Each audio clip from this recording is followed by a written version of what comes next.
Well, greetings world and greetings 7-Spot. It's time. It is time again for another fantastic and absolutely fabulous virtual and socially distanced sevens. Today we've got, as it says on the screen, Gary Sanders. And you know what? This is amazing. I put in the comments that he's the genius behind Dax Rush. And he also brought to us fabulous turbo Hayabusa. I love that, Gary, because I am a Hayabusa guy myself.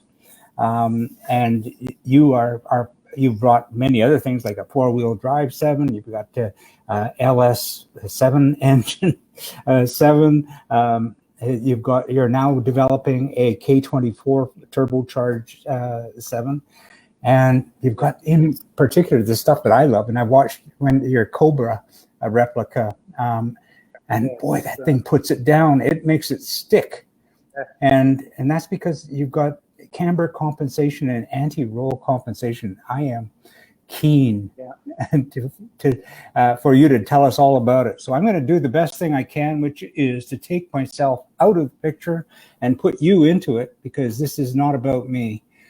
But first, I'm going to say, Gary, how are you today? Yeah, I'm feeling great. Actually, the sun's just come out as well. So yeah, 11 degrees there in Essex. In let's see now, Birchinger. Am I saying it right? Yeah. Well, I'm actually in Saffron Walden, down the road from where I live, Birchinger. Perfect. I'm at the XCS factory. Wonderful. Well, I'm going to take I'm going to take me out of the picture and put you in so you can show us what you got. How's that? I'll spin this round and show you everything. But this is the Cobra with the camber compensation, the demonstrator car that's actually in the video. Yep. It never belonged to someone else. I sold it a few years ago. Yeah, it's still going strong. I reckon. That's my hot rod, which is it's still got the same chassis basically. Yep. And the same engine, LS3 engine. Wow. And, yeah, I saw that in on your page. It's a fabulous chassis. Yeah. Fabulous. Yeah. You can see the sort of linkage on the A-arms there.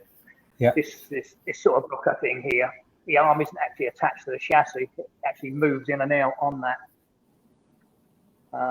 And it's just controlled by a simple cross linkage, which you can see on the back of this rolling chassis here. Yep. As one arm goes up, effectively, it pushes the other arm out. But the consequences of it is, as the car squats under acceleration, yeah. Normal double A-arm system would pull on more camber as it squats. That's right. But with this, the camber stays at the road. The camber stays exactly the same. That's absolutely. On the back, but normally, But on the back, we normally only give it a degree of camber. Yeah. And even at full squat, when it's in the bump stops, it's still 1/4 degree. So you know, even with these low-profile tyres we're all running now. Yeah. You get a full footprint and you get much more traction and grip. Especially on the early Cobras, we were using shortened jag-back axles. And when you shorten the jag-back axle, the whole problem gets even worse because it's the shorter arc, describe a tighter arc, and effectively pull on anything up to 2 degrees more on full bump. So all of a sudden, when you're running on an old 15-inch deep wall tyre, that was okay. But when you're running on a low-profile tyre like this, you're almost pulling half the tyre off the road. Right. You could effectively see the skid marks. You pulled away and spun the wheels. You could see the skid marks getting skinnier as it went up the road. Oh yeah. And the tyres spin more until you actually back off the throttle a bit. Mm-hmm. Until you get adhesion. And again, under braking. Yeah. The same thing happens under braking. You know, the car will squat and pull on a load more camber. You normally have about 1 1/4 degrees camber on the front. And under braking, that again just doesn't get any worse. You know, it stays at 1 1/4 and you're getting a good footprint.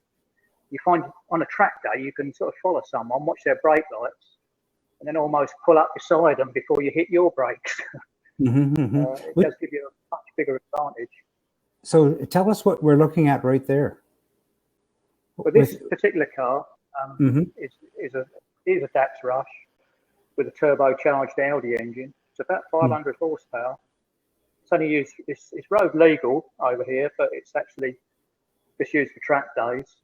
It belongs to Peter Holmes, who is one of the guys that bought the XCS business from me and Peter Walker. Wonderful. And Harvey, his partner, Harvey Rice, he actually built it quite a while ago.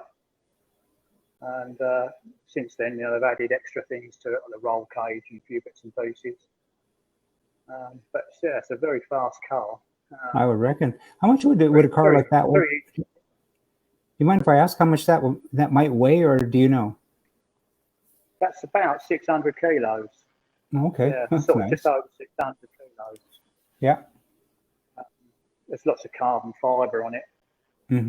Lots of fake carbon fibre and real carbon fibre. All the floor panels and the internal panels are carbon fibre. So they tried to save weight wherever they could. Yeah. But yeah, even though it sounds like it's going to be a monster of a car, it's not. You know, it's really forgiving, very progressive in the way it loses grip, gains grip. These Rushes though, they were a De Dion back axle. Yeah, I remember. Yeah. The same as also the Dax Cobra as well. That had the De Dion beam on the back. And effectively, it's a cheaper way of achieving the same geometry. You know, keeping both wheels. While both wheels are on the road, both wheels are at constant camber, no camber change. And even that, you know, compared to a standard jag back axle, you get so much more grip. I remember when we were at Dax and we had a demonstrator with a 350 Chevy in it, and we just changed that. We took all the jag back axle off and put a De Dion on it. It immediately knocked a second and a half off of its 0 to 60 times.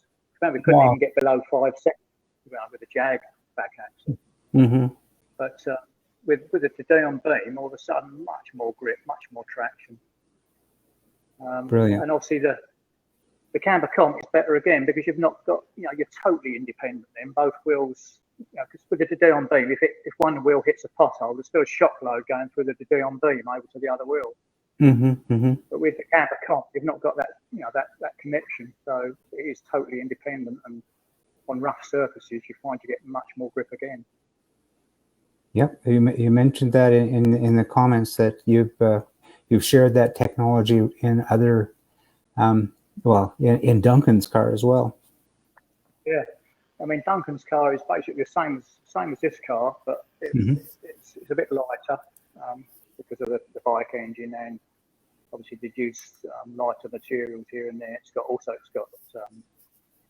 Elcon brakes on it, which are, you know, everything there is much lighter and smaller.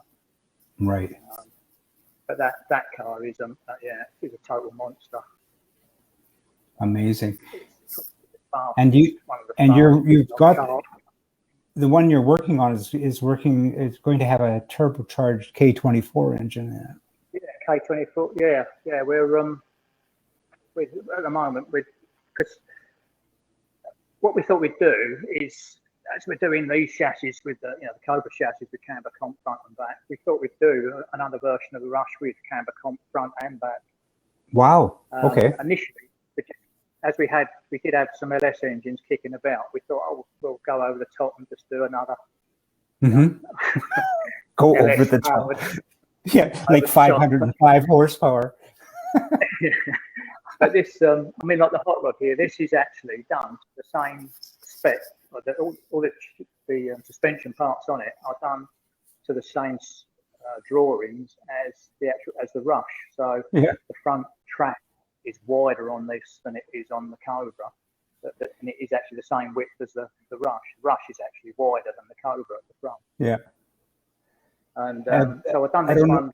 Rush. I don't know what to say. Is it genius or is it madness? Whatever it is, I like it. It uses Escort rack. So then we got a choice of racks that will fit that front end, and not give you bump steer or anything.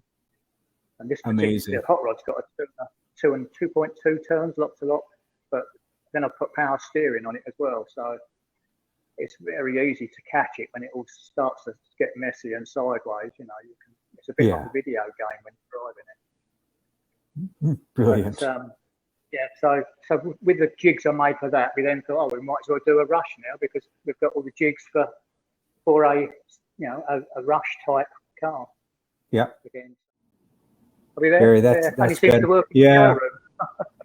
Yeah, I think what's happening is that we're using your Wi-Fi and not your cellular data.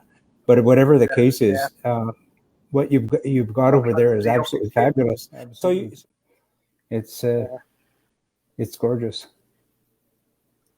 This one's also running 6-speed Tremec gearbox, which we haven't used before. We've only used the 5-speed. But these are supposed to be a lot slicker in the way the gear change is nicer and everything. So they also run the power steering column. Yep. All of them.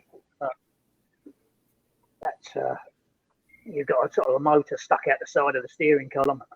Dead simple.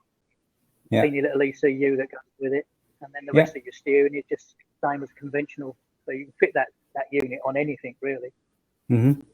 And then we've got the Chilton pedal box for the adjustable brake balance. Yep. Don't have to run servos with the brakes we use. The pedal is still quite light. And it will stop really. You can still lock the wheels with an amount of pressure. So no servos, and you can adjust the bias. Like I say, it works really good. Yeah, I know. I've got Tilton on mine as well. It takes. You dial it in, but it works. Yeah, the thing is, on a light car like a Rush, that's always quite easy to achieve because of the lack of weight. But with a Cobra, the Dax Cobras, when we were just using standard Jag discs and calipers, if you tried to run that with just the balance bar and normal master cylinders, even with really small master cylinders, to try and get the ratio, you end up with loads of pedal movement, and it just wouldn't slow it down.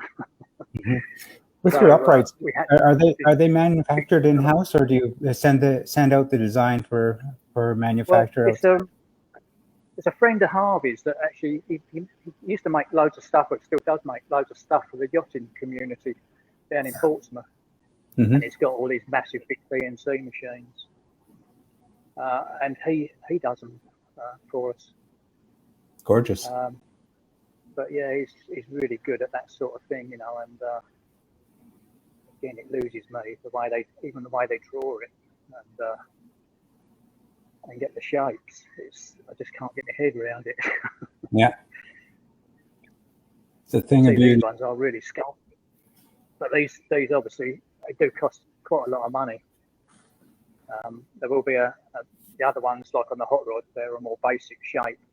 And they're quite a bit cheaper, still in aluminium. Then the fabricated steel ones are, they're really simple and fraction of the cost. Yeah. Steering racks we were having trouble with, but we've now got another company that will make us steering racks to any ratio we want, really. Nice. I like having a really quick rack, but then if you're just cruising about in the car, sometimes on a country lane where you've got bumps and bits, even your own input, make the car dart about. So sometimes it's best to have, for cruising and that, it's best to have something that's near a 3-to-1 ratio, or 3 turns lock to lock ratio. But I like the 2.2 turns is really good, but you have to be aware of it. When you jump from a conventional car into that, it does feel a bit too lively. Absolutely gorgeous. This last year, Harvey, he spent time just doing all the building up with we got offices and stores, and like say next door is a workshop just as big again that's for fabrication, and where they make the body mold, everything else. And then we've got our stores. Oh, yes. Here's Harvey now. He's the new owner. He's running. Camera shot. Cup of tea. Oh, lovely, thank you. Thanks, that can tea. But yeah, it's like I say, we spent the last year just getting this all up and running. Yep. So going downstairs, I think. Absolutely brilliant, and everybody is scurrying, trying to get out of the way of the camera. Yeah. Oh, he's got a good collection of Hot Wheels cars as well. That's brilliant. Yeah, he keeps buying them. Makes me jealous. Absolutely. Fabulous. Yeah, there's Harvey again. He's running. Yeah. Yeah, so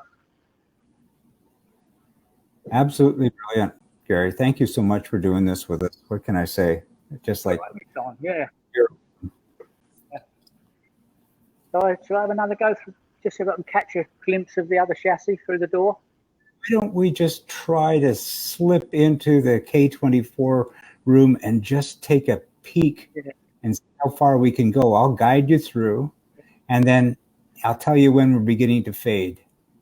There it is.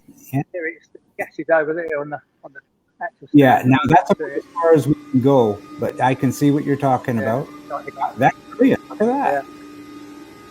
Yeah. So that, I mean, that's again, it's a cage like the other one, like the Audi powered one. Yeah. And it's pretty much the same, but just camber compensation on both ends. Yeah. Well, that's going to make a huge difference. Just going to I mean,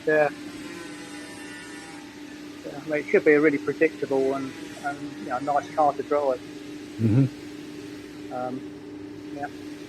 Well, I think that you filled our heads. There's going to be a lot of guys, in the shed trying to figure out how they can do their own camber compensation now.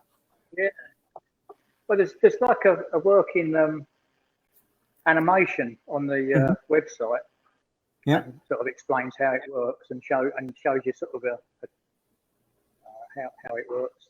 Well, it totally makes every sense when you explained it to me. I said, well, of course you want to have the tires planted all the time, and it's gorgeous. It works. Yeah. I mean, it's obvious, really, isn't it, that there are flaws with double A-arm systems, but I think it's only become apparent to us when we started getting onto lower and lower profile tires. Mm-hmm.